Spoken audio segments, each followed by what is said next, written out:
Good day ulit mga tol. Documentary number 200 na tayo. Let's G.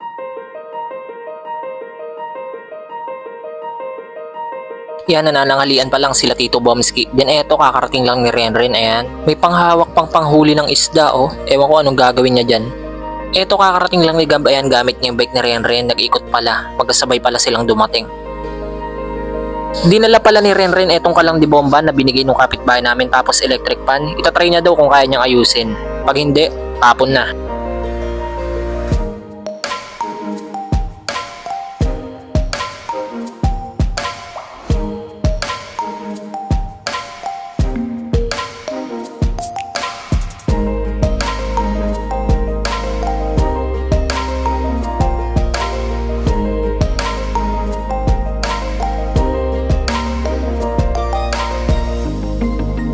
After naman ngayon mga tol, ayan, kain muna tayo. Sarap ng ulam namin ngayon, ang palaya na may itlog. Ayan, kasabay namin kumain si Renren. Si Gab ayaw kumain, ang arte. De, joke lang mga tol, busog pa daw siya, kakakain lang. Yan mga tol, may dumating akong parcel. Ano kaya to? Let's check it out. Yan, inbox na agad natin yan. Ano pala to mga tol, battery na motor ko. Sa wakas dumating na. Hindi na ako magtitiis sa napakahina akong battery. Hindi ko magana yung busina, tsaka ilaw ko mahina. Ayan kasi oh, inasid na, namuti na yung kabilang side. Wala nang patumpik-tumpik mga tol. Ayan, kalasin na agad natin yan. Nakaka-bad trip na to eh.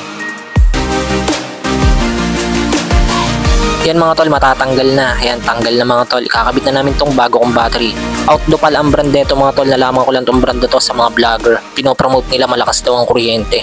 Kaya siguro power to. Testing natin.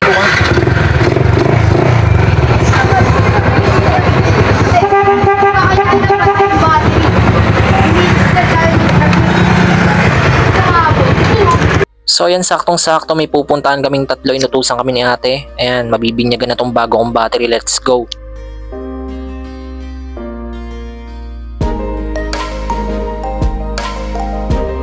Yo, pumunta ulit kami dito sa bili ng kahoy. Bibili na kami ng kahoy ngayon mga tol, para ready na para bukas. Magkakarpintero ulit kami. Yan, sabi ko kay ate, pilian niya ako ng dalawang magandang kahoy kasi dalawa lang yung bibilin ko. Tas eto, nagme-merienda na yung dalawa. Gutom na yata. Yan mga tol, nandito namin sa store. Mabilis lang. Ayan, magagandang kahoy yung binigay sa amin. Ang bisa.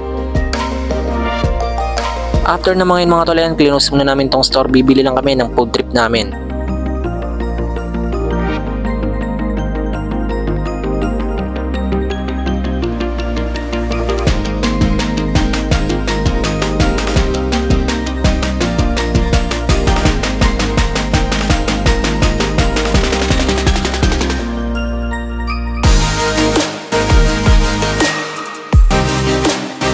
Pagdating namin ng store, nandito na si Aljur, kasunod lang namin dumating. Tapos eto mga tol, minadat ng kaming puting sasakyan na nakabalandra sa tapat ng store. Hindi namin kilala kung sino may-ari na ito. Tinanong na din namin sa mga katabi namin, hindi doon daw kilala. Kaya nandito na yung may-ari, pinaandar na. Hindi ko na pinakita kung sino siya mga tol. Then hindi man lang pala humingi ng pasensya bago umalis. Pero okay lang yun mga tol, hindi na siya makakaulit sa susunod. After ng mga shit na yun mga tol, ayan, namili lang kami ni ate. Tapos bibili na din kami ng ulam naming lechong manok, mabisa. Okay na mga tol, mabilis lang. Kalahating manok pala yung binili namin.